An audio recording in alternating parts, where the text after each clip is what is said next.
Welcome everybody, this is Rich Brooks, and thanks for tuning in to another 30-minute webinar, an ongoing series here at Flyte New Media, where we try and share as much of our knowledge as possible in just half an hour. This week, or this episode, we're going to be tackling Google Analytics reporting for small business. Now, before we kind of jump into that, I just want to do a little refresher course here. That everything we talk about in Flyte, we're always trying to demystify digital marketing. And so we've come up with this framework, and it's called the Bare Essentials of Digital Marketing, and Bare is an acronym. And the B is for build, about how to build websites that turn visitors into customers. A is for attract, or how do we get people to our website in the first place? R is for retain, or how do we stay in touch with people after they've left our site? And E is for evaluate. How do we measure and analyze our results? And that today is going to be the focus of today's webinar. So many of you know me, more of you don't. So who am I anyway?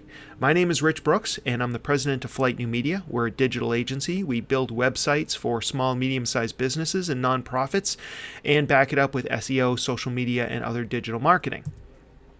I'm also the founder of the Agents of Change, which is a weekly podcast and an annual conference that takes place here in Portland, Maine. This year it's going to be on September 20th, and we've got a day of workshops on September 21st. So come out to Maine for that. Be sure to stick around. If you can't make it to Maine, we do have a virtual pass, and you'll be getting more information about that in the future. I'm also the tech guru on the evening news program 207 that appears on the 207, the NBC affiliates here in Portland, Maine. And last year I wrote a book called The Lead Machine, The Small Business Guide to Digital Marketing. So before we get started, I'll just say that as we go through the webinar, if you have questions, please throw them up in the question section. I'm not going to look at them right now, but at the end of the half hour, I'll be happy to stick around for as long as makes sense and answer any questions you do have, so feel free to just drop them in there.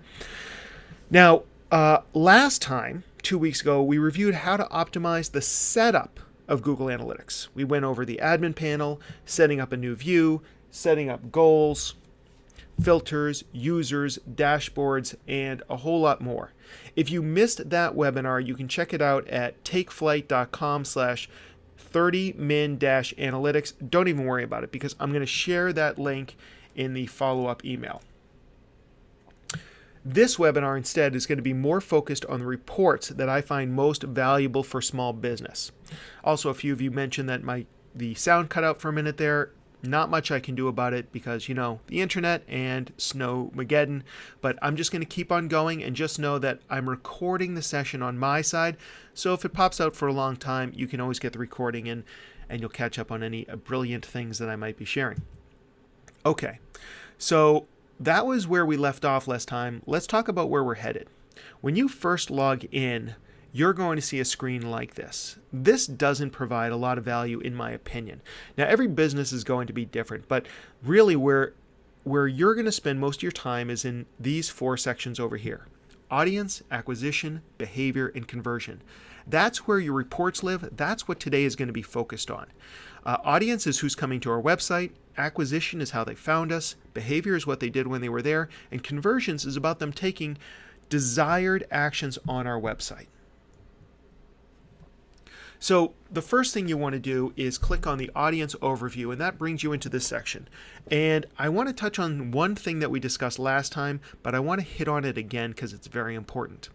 Up in the top right corner, right up there, you're going to see the date. And by default, Google Analytics shows you the last 7 days of activity. I don't find that that's nearly enough. So what I do is I click on that link, and it brings this little menu up, and I change it to the last 30 days. I think that's a little bit more valuable to me. And now I see the last 30 days of activity, and it gives me a little bit better understanding. Now, like I said, normally 30 days is perfect for me, but there are times for certain reports or for certain goals that I'm looking to accomplish that I want to see an entire year's worth of data, or the last 6 months, or I see a spike or a big drop on a given day, and I want to focus in on just that day or just a few days around it. So being able to change the date range in Google Analytics is critically important, because everything we do here is about trying to get better information so that we can make better decisions going forward. Another cool thing that we can do, because very often I want to see how I'm doing compared to a previous time, is we click on that same bar, the date bar, and we pull down from custom to, or previous period to previous year. There's a compare to button, I should say that. So you click on compare to, and then I choose previous year, and I apply, and now I can see my current activity versus last year's activity for that same period of time. So if you look briefly here, and by the way, I'm sharing all of our own data, warts and all. Some good stuff, some really terrible stuff, but I just want you to see it, and I figured why not make Flyte New Media the guinea pig. So you can see this year compared to last year of the same time, users are up, new users are up, sessions are up. The number of sessions per user is a little bit down. The pages per session is down a little bit. I see this quite a bit, actually, that just people are spending less time on not just our website, but websites in general. So as we move further down in the audience, and by the way, I'm just going to be skipping around to certain reports that I think are valuable for the average type of business. There may be reports that you love that I skip, and there may be reports that I show you that you're not interested in, but this is like a general overview of reports I think are valuable for typical small businesses.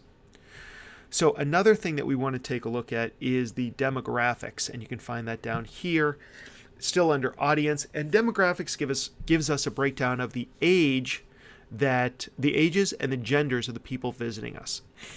And if you're not seeing the screen when you go to overview, it's because you haven't turned this on.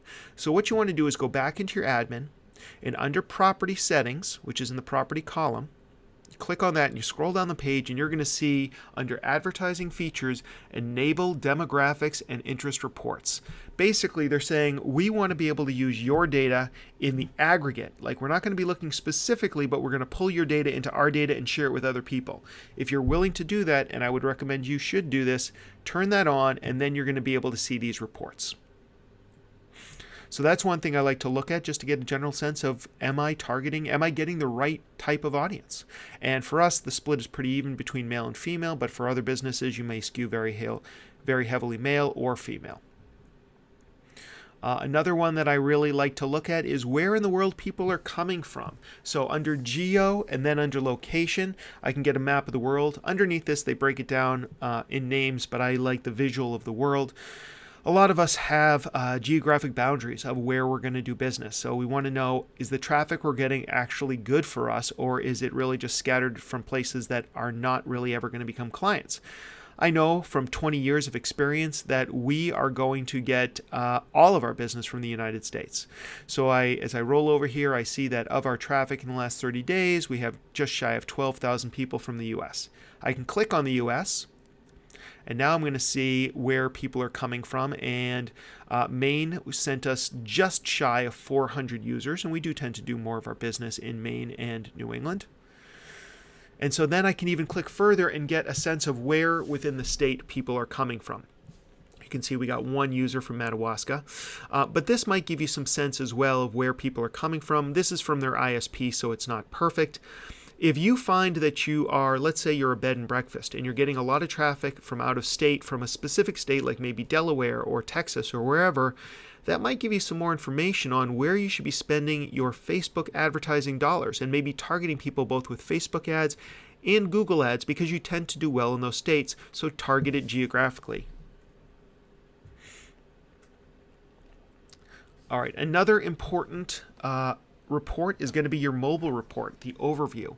So basically in here, it breaks it down by the traffic coming to your website, whether it's desktop, mobile, or tablet.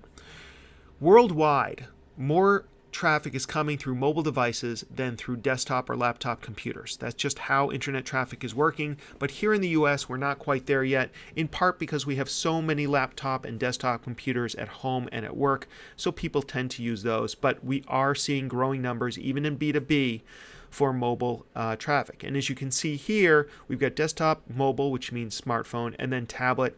And for Flyte, we've got Oh, we don't have this broken down by percentage, but you can see the set. Oh, actually we do. So 68% of our traffic is coming through desktop, 28% about is coming through mobile, and just a little shy of 4% is coming through tablet. But what you might also notice is over here in the right-hand column, we are seeing goals. We're seeing how many people completed, in this case, our contact form goal, and what that worth is to us, or what's that worth to us. Now, you may or may not be seeing this information. The way I did it is I first set up goals. Again, something we took care of, something I went through in the first webinar, which you can watch after this if you haven't seen it already.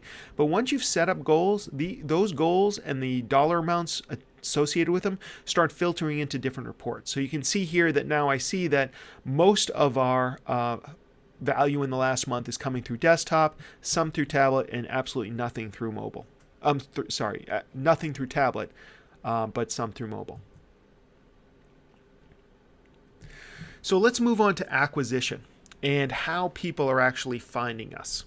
So this gives us a nice breakdown right on the overview page of where our traffic is coming from. Here you can see that 81% of our traffic is coming through organic search, and then next after that is direct traffic. And direct traffic just basically means either it used to mean people are typing in your URL into the address bar, or they've bookmarked you.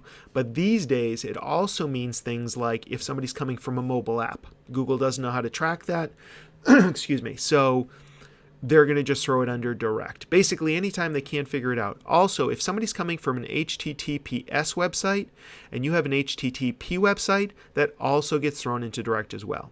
Next up is referral traffic. That's usually when somebody's at another website and they click on a link to get to your website. That's referral traffic. Social traffic is traffic from known social websites. Email traffic is traffic from specifically that they know is coming from an email. And then other is kind of a catch-all as well, and usually it means that you have configured your campaigns in a way that Google doesn't understand where the traffic is coming from, something I need to work on. But we're not getting a whole lot of other traffic, so I'm not too worried about it. So another thing we want to do is take a closer look at the channels that I just mentioned. So there is a channels report, and as I scroll down the page, I can see those categories that I just mentioned: organic, direct, referral, social, email. There are others besides those, including others. There's paid, there's campaigns. In the past month, we just haven't had a whole lot of that, so that's why those things aren't showing. And again, we're getting this breakdown on the right-hand column for goals. And so we can see what the value is for organic search, the value for direct traffic, the value for referral traffic. So that tells me where I maybe want to spend a little bit more time and energy in developing that traffic. So this is the way that we get this particular report, but I want to show you something neat. Right up here you see a whole bunch of different tabs. Let me blow that up for you. And these tabs, the left-hand tab, which is basically what we're seeing right now underneath, is the basic grid pattern. But then you can see we could also create pie charts, we can create bar charts, we can create greater or lesser than charts, we can create word charts, which I'll show you later on, and then we can create pivot charts, which don't ask me what that is because I still don't understand Excel. But what I want to show you is I can change the reports to show me a pie chart and break it down in different ways, or any one of these. So these are just things, and then I can see what are the goal values. So this gives me an idea of where the money is coming from. There's a lot of different ways to look at your data. This doesn't change your data at all, but I want you to be aware of some of the cool things you can do in Google Analytics to get a better understanding, at least visually, in where your traffic's coming from and what it's worth. So let's talk for a little minute about Search Console. If you click within the Search Console tab, which is under Acquisitions, and you don't see reports like this, that means that you have not connected Search Console to your Google Analytics. And that's kind of a multi-step thing that I'm not going to get into today, but it is something that you do want to look into because you definitely want to connect your Google Analytics to your Search Console. Basically, Search Console is another free tool from Google with a lot of reports, and you can pull most of those reports right into Google Analytics so you can see everything all at once. I guess I do have a couple slides on this. So under property, again, property settings, scroll down to the bottom of the page, nearly the bottom, and you'll see Search Console, and it'll either say turn it on or adjust Search Console. It'll walk you through the steps, but there's multiple ways to get there, so that's not something we're going to be covering today. If you can't figure out how to do it, hit me up afterwards. We'll see if we can't walk you through it. All right, so landing page is a cool report. And part of the reason why the Search Console is so important is because Google used to give us all this information about how people were finding our websites, the exact keywords that people were using. And these days, Google just doesn't share that information with us anymore. In fact, I happened to look at the organic results when I was putting these slides together, and over 99% of the data was being hidden from me. There's still a lot of data Google is hiding from us, but it's just getting ridiculous. So if you want to get a better understanding of how people are finding you at the search engine, you're going to need to enable this Search Console. And landing pages is neat, but I actually prefer a report that's further down the page called Queries. So I'm going to show you some really cool stuff with the Queries report. So Queries basically just means that these are the reports, or these are the search terms that people are using that bring up our website in the results.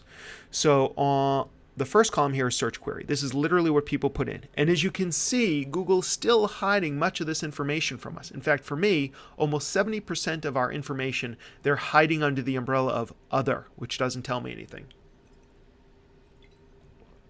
Below that, we can see some of the other search queries which are driving traffic to our site. What is hashtag, keynote to Google Slides, convert keynote to Google Slides, so on and so forth. I want to skip a column and go over to impressions. So impressions is the number of times one of your web pages came up on a given search. So let's take the what is hashtag.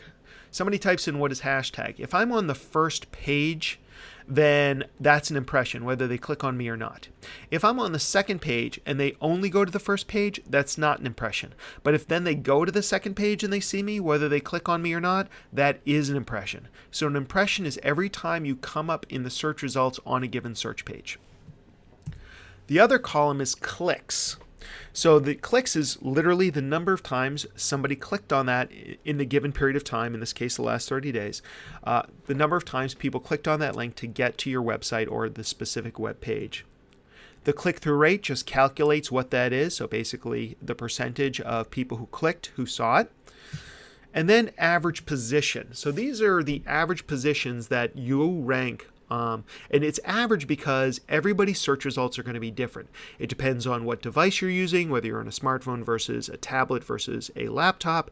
It depends on where you are in the world. It depends on your previous search history and a number of other factors. So this is giving you the average search position you rank for. So sometimes one of the things I recommend is we try and get a better understanding of what people are searching for, and looking at every single search does not necessarily help us.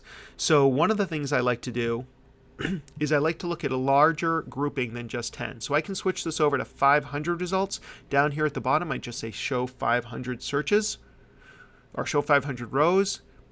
Down here, yep. And then I click on this and now I see 500. So I can start to skim down and start to see some trends going on here. Hashtags, Google Slides, Facebook ads, these are all things that we tend to see a lot of in our search results. Twitter versus Facebook ads. I would recommend just kind of going through these and seeing if something jumps out at you. Now earlier I showed you those different types of ways that you can look at the data. One way, which I would probably only use for this report, is the word cloud. So I came in here and I looked at the word cloud, and this helps kind of bigger things start to pop out at you, and this kind of gives you a better sense of maybe what some of the search terms that are popping and driving traffic for you are. Now, I did have to do something to remove the other tag because when I first ran the report, this is what it looked like. Not very helpful. I'll get to how I did that in just a minute. So another trick that I want to show you how to do is, if you look in the search queries down on our example, only once does Flyte or Flyte New Media appear in the top 10. That's rare.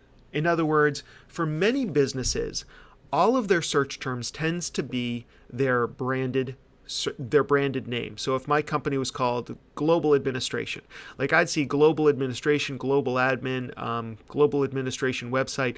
If your results look like that, where your brand name is many of the top 10 or the top results, you're not getting great data. I mean, it's good to know that people are finding you through your name, but you want to be found for other things as well.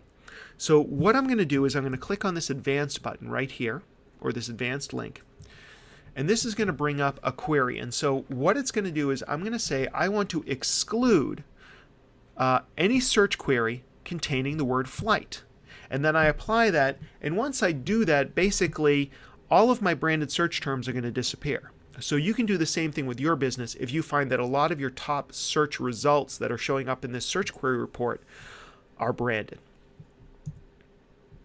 Another cool trick I want to show you is this one. So basically, up until now, everything has been sorted on clicks. I want to sort on average position. So I click on average position twice, actually. So I click on it, and the first time it's going to make everything from the worst average position to the best. Now I want to start at the best. So I see all these things that we're number 1 for, or at least our average position is number 1 for. That's great, but we're already crushing it on these words, so that's not really going to help me all that much. So I'm going to show you a neat little trick, again, using that advanced search box that I just showed you. I'm going to add a filter, and what I'm going to say is I want to include if the average position is greater than 11. I know it should probably be greater than 10, but I'm just putting it as 11. What is this going to do? Basically, once I filter out all the traffic that is less than 11, it's going to show me only the results that are number 11 or higher. Why is that important? Why is number 11 important? Because that means I'm on page 2. So if I'm getting some traffic from page 2, imagine how much more traffic I could get if I just bumped it up to page 1. So for example, affordable websites. Let's say that I decided that that was an effective search term for me. I wanted to drive people looking for affordable websites to my page. I'm number 11. That's great, but it's not good enough. What I need to do is I need to pump that up over to the first page. If I can get to the first page, I'm going to get a lot more traffic and a lot more qualified leads. So what I can do is I can go back to that landing page report I showed you earlier, figure out what page it is, or go to Google and do a search for affordable websites and see where I come up in that search. I should be right around number 11, see what page that leads to, and then I know that if I want to rank higher for affordable websites, I need to optimize the page for the phrase affordable websites. Now some of these, like hashtag, I don't really want to rank well for that because I don't want to be, first of all, I'm already ranking really well for hashtag, and hashtag doesn't mean anything. So, and then there may be other ones that I'm looking at that I don't really care about. I don't care about the type of YouTubers, or I don't really want to spend a lot of time on people who can't figure out how to post to Facebook, but there are going to be other results in here beyond this page as well of things that could be very valuable to my company. So this is one of the best reports in my mind that you can run in Google Analytics if you want to move from page 2 to page 1 in the search engines. Now, this is a very good report, but you saw that I had to do a number of steps to get to it. I want to make a shortcut. So what I'm going to do is I'm going to scroll back up to the top of the page and I'm going to click on Save. When I click on Save, I'm going to get this box that says Save Report, and it basically allows me to save all of the filters that I put in. However I made the changes, it's going to save everything about it. I save it with a name, and then under Customization, on the left-hand side, under Saved Reports, I'm going to see all the reports that I've saved, and one of these will be that report. And then I can go ahead, and anytime I want to get to that report without jumping through all those steps, I can just click on the link, and it'll take me right to that report. Very nice, slick way of saving you time and energy. I also like this report so much that maybe I want to share it with other people. So I click on Share. And let's say that I'm a marketing person and I've got a boss and I want him or her to see what my reports are and whether I'm doing a good job. So I can just click on that share button and I put an email in to my boss at mycompany.com. I give it a subject line. I say that I want to save this report as a PDF and attach it to it. And then it's cool. I can actually have this report automatically delivered to my boss every Monday, so it's waiting there for her when she gets into work. And there is a limit on how long these can go, so I make it active for 6 months, and then I put in a little extra wordage, so it says, boss, here are the reports you asked for. With respect, your marketing genius. I click on send. It's going to send it now, and it's going to send it every single Monday so she can see the quality work that I'm doing for the company. All right. Another place that people are always trying to drive traffic from is social media. If you've known me and listened to me in the last few years, you know that I believe that SEO is a much better way to drive traffic than social, but every business is different, and we do want to know whether our social activity is working. So as you can see here, there's the social value in that circle within a circle near the top left. We can see all the conversions for a given period of time, then the number of contributed social versions, and then the number of the conversions for the last interaction on social. So last social interaction is pretty obvious. Somebody comes from Facebook or Twitter or LinkedIn, they click on a link and they convert. They do something you're measuring. That's a last interaction.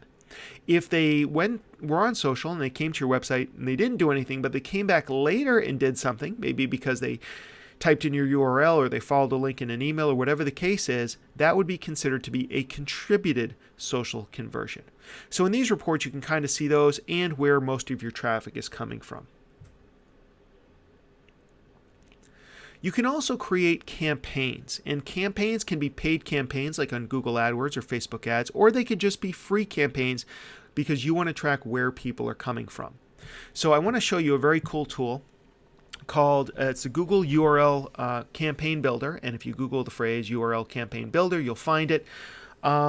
You've probably seen these. If you've ever seen a really long URL, maybe you clicked on a link in an email and you got to the web page and you saw that it was a really long URL that ended with a question mark equals and then a bunch of additional information. That's basically what this is doing. It's called a UTM code. So we type in the address we want to send people to. We type in the campaign source. In this case, I typed in CC Flyte, which is shorthand here at Flyte for our constant contact email newsletter. I put in the campaign medium, which in this case would be email. And I gave this campaign a name, which is 30-minute or 30min, which is basically short for any of the 30-minute webinars we do. And that generates this URL down here. So when I share that URL and people click on it, a lot of the data is then stored in Google Analytics. We'll take a look at that in a second. If you don't like the way this looks, then you could always use a tool like Bitly or PrettyLink to shorten that up. And as you can see down here in campaign, we see 30min, GA webinar part 2. These are all different campaigns we've run that have driven traffic in the last month. I can also switch over to source, which is right over here. So I'm still in the same report. I just click on source, and now I can see what the source is based on that UTM code that I created. I can also see that somebody on my team is not paying attention because we have CC Flyte and Flyte CC. They're obviously the same thing, but now our data is a little bit compromised. It doesn't change anything except it makes it a little bit more difficult to get data from this. We can also take a look at the medium report by clicking on medium, and interestingly enough, Google separates lowercase email from uppercase email. So again, something I need to talk to my team about so we can get all that data together. Behavior is also another important thing. This is just how people behaved on our website or what pages they went to. A couple of the key reports here are all pages, and I've actually switched it over from the URL to page title. That's something you can do with a click of a button. And this shows me my most popular pages over the last 30 days. But I can also take a look at where people landed. What was the first page they looked at? In this case, it's still on the URL rather than the page title. But it gives me a sense of where people are landing on our website. And then I can also sort it by the value of those pages. So I sorted it, and interestingly enough, our most valuable traffic comes in through our homepage or our contact form, and then other things after that. So this is important data to look at as well for your own business, and maybe start to find what are the most valuable landing pages on your site and maybe give them a little bit more love and attention. And then I decided I wanted to go even deeper. So this is a screen capture of me just taking a year's worth of data and really starting to see, was it the exact same information or did other pages start to come up? Because maybe 30 days isn't enough to make a decision.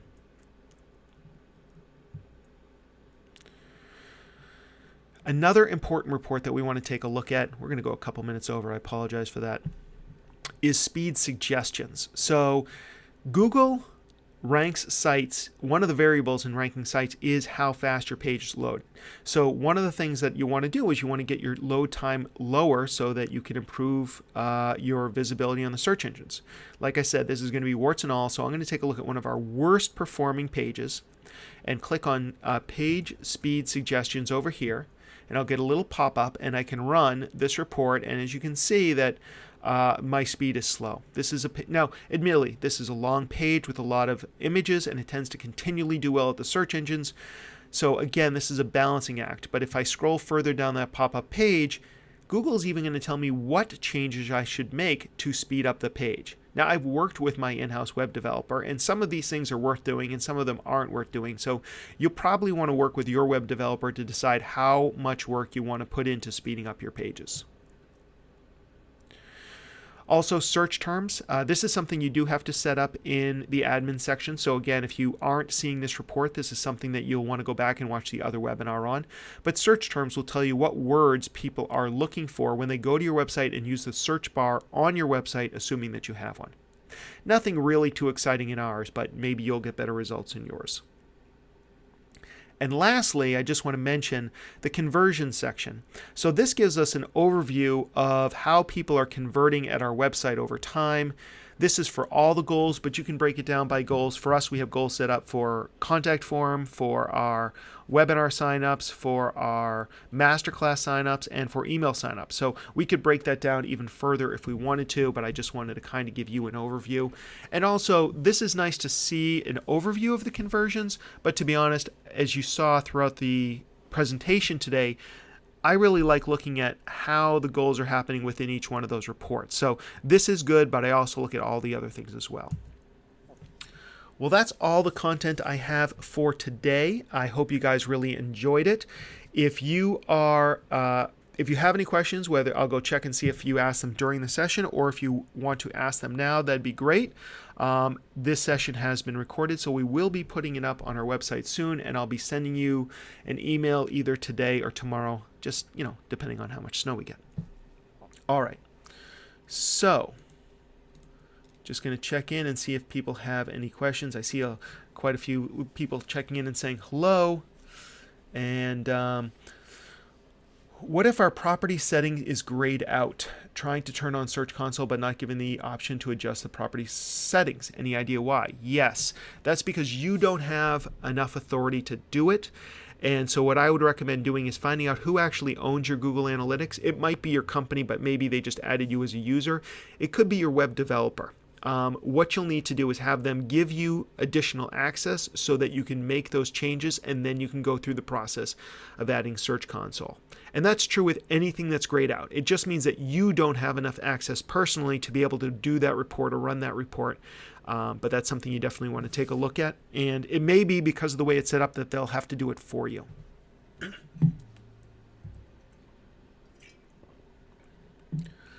Are there other tools that work with Google Analytic tools that pull more of the data that Google hides from us? I'm not sure that there are necessarily more tools because Google as a search engine is actually hiding that data. So even if you use a paid alternative to Google Analytics, that data is just going to be hidden from you anyways. And the reason behind this is Google has made a big push for us to stop worrying so much about specific keywords and focus more on providing value for our customers. The thing is, though, that keywords are just a fancy word for words. So really, we always want to find out what the words are that our customers are using. But so there are other tools, though, that I sometimes use to get more information about how people are using our website.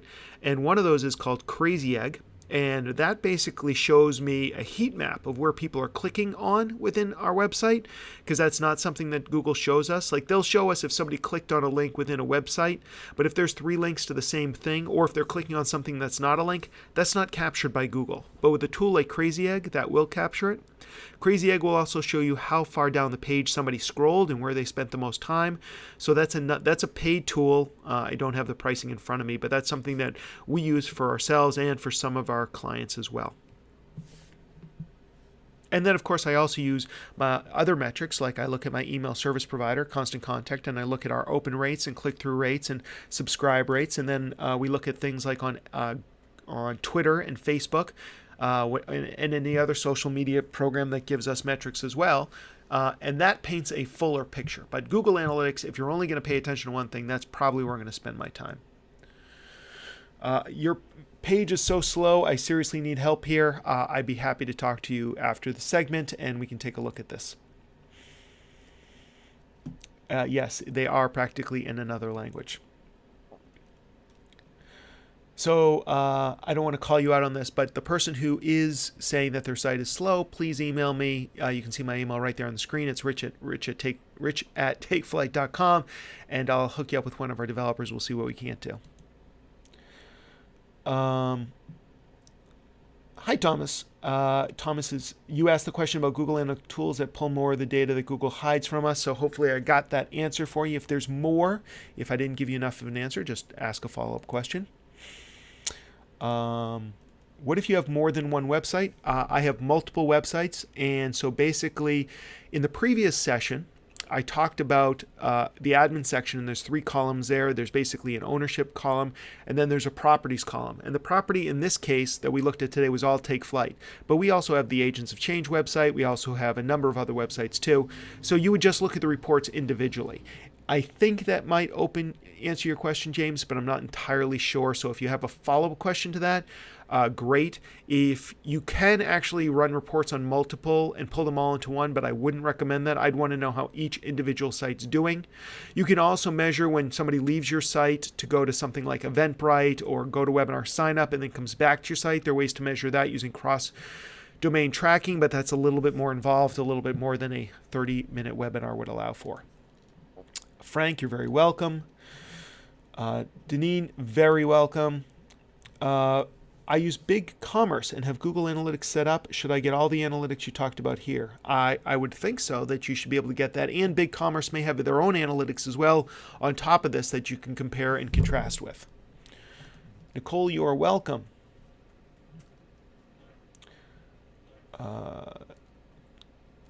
James, let me just see if... Yeah, so James, I think the answer is you can add as many accounts as you want. What you do is when you go into your Google Analytics and you want to add analytics for another website, is you just create a new property and that will generate a different Google Analytics snippet. And then you would add that to the pages on your new website. Hopefully that helps. Denise, you are absolutely welcome. And all right, looks like I've answered all the questions. If you're shy or a slow typer, or you think of a question later, you can reach out to me either at rich@takeflyte.com. Like I said, I'll be sending out a follow-up email later today or tomorrow or possibly Friday because we may not have work tomorrow. But soon, this week for sure. And you can just hit reply and ask me any question you like. And of course, if you need help in setting up your Google Analytics or understanding it or any problems with digital marketing, I've got an amazing team here at Flyte and they would be only too happy to help you. So feel free to reach out on that as well. And other than that, have a great day. And if you're anywhere on the East Coast, stay warm. Talk to you later.